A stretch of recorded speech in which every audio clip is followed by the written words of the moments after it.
Hello viewers, আসসালামু আলাইকুম। কেমন আছেন সবাই? আশা করি ভালো আছেন। আমি আজ আপনাদের সাথে শেয়ার করব ডাল বাটার ঝামেলা ছাড়াই খুবই মজার পেঁয়াজু রেসিপি।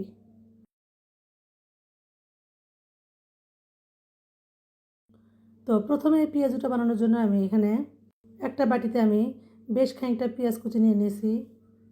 এখানে কিন্তু পেঁয়াজটা একটু বেশি লাগবে। তারপর দেব কাঁচামরিচ কুচি,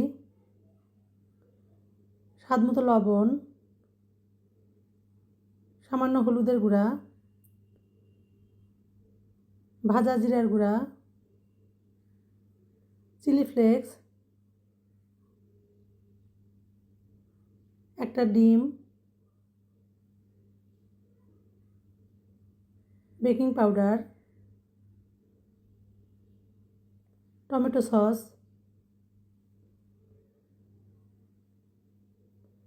বেসন,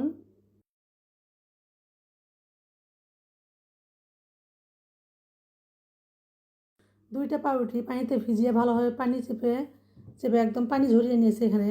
এবার সবগুলো উপকরণ হাত দিয়ে ভালোভাবে মেখে নিব। এখানে পাউরুটিটা দিলে বাইন্ডিংটা খুব ভালো হবে, অবশ্যই পাউরুটিটা দেওয়ার চেষ্টা করবেন।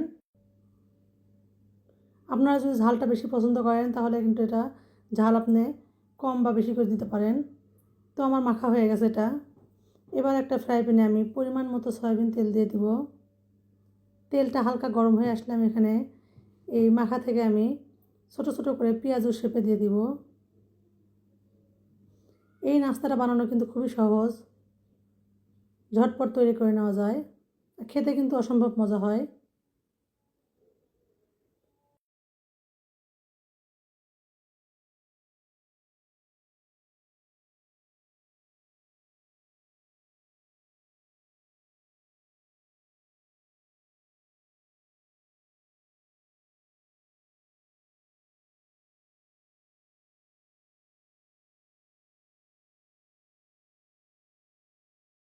তো আমি এগুলো সময় নিয়ে একটু উল্টে পাল্টে সুন্দর একটা কালার আসা পর্যন্ত ভেজে নেব।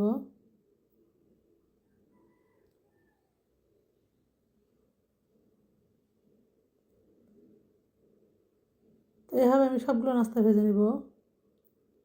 এবার এগুলো আমি তেল ঝরিয়ে উঠিয়ে নিব। তো কালারটা দেখে হয়তো বুঝতে পারতেছেন কতটা সুন্দর ও লোভনীয় হয়েছে। খেতেও কিন্তু অসম্ভব মজা হয় এভাবে রান্না করলে। তো আপনারা এভাবে একবার ট্রাই করে দেখতে পারেন, আশা করি ভালো লাগবে। ভালো লাগলে লাইক, কমেন্ট, শেয়ার করে পাশে থাকবেন। Thanks for watching the video.